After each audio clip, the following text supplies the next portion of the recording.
All right.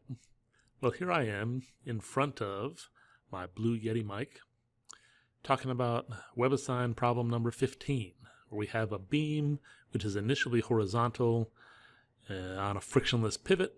There's a spring at the right end which is unstretched at that initial position. Then a mass is hung at the left end, and the beam reaches a static equilibrium position at an angle theta with the horizontal. Values for the length of the beam are given, the post height, the spring constant, and that final static equilibrium angle. We are supposed to find the mass that's hung based on the given information.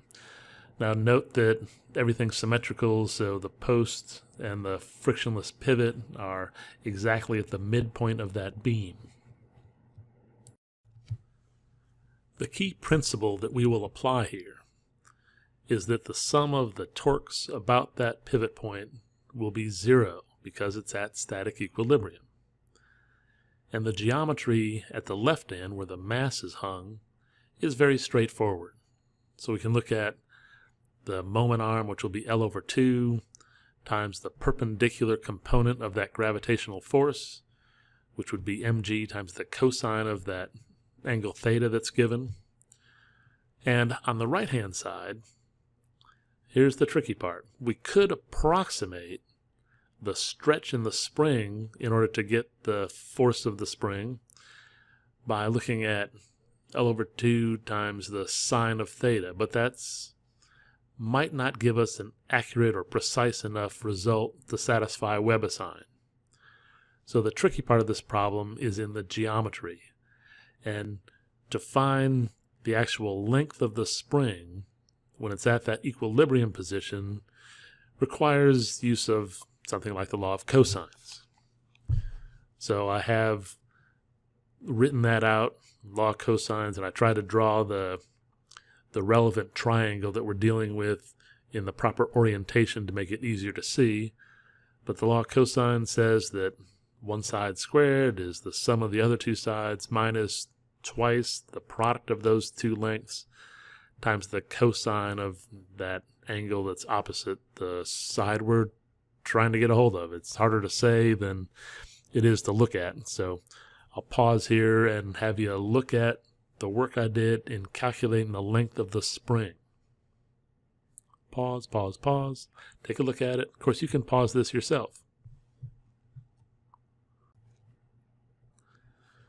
So now, we can find the force of the spring because it's the spring constant times the stretch.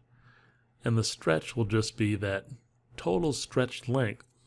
So just calculated using the law of cosines, minus the original length, which was L over 2. To find the perpendicular component, we need to find what I've labeled as alpha. And if you look back at the last diagram, the perpendicular component of the spring force is the force of the spring times the sine of alpha. To find alpha, we'll use that other marvelous trig tool, the law of sines, which says the ratio of the sine of an angle over the opposite side for any triangle is equal. So in this case, the way I've got things labeled, we have the sine of alpha over A is the sine of C over C. Solve for the sine of alpha. I do that work for you in here. And then with the geometry done, we just use that simple principle, the sum of the torques about point P is equal to 0. I define a clockwise rotation as positive. You can do it either way. But that way, L over 2, the moment arm, times the perpendicular component of the spring force, minus L over 2 times the perpendicular component of the gravitational force would equal 0. So those two pieces are equal to each other. Plug stuff in. You can solve for the mass now, because it's just plugging in numerical values at this point. Have fun.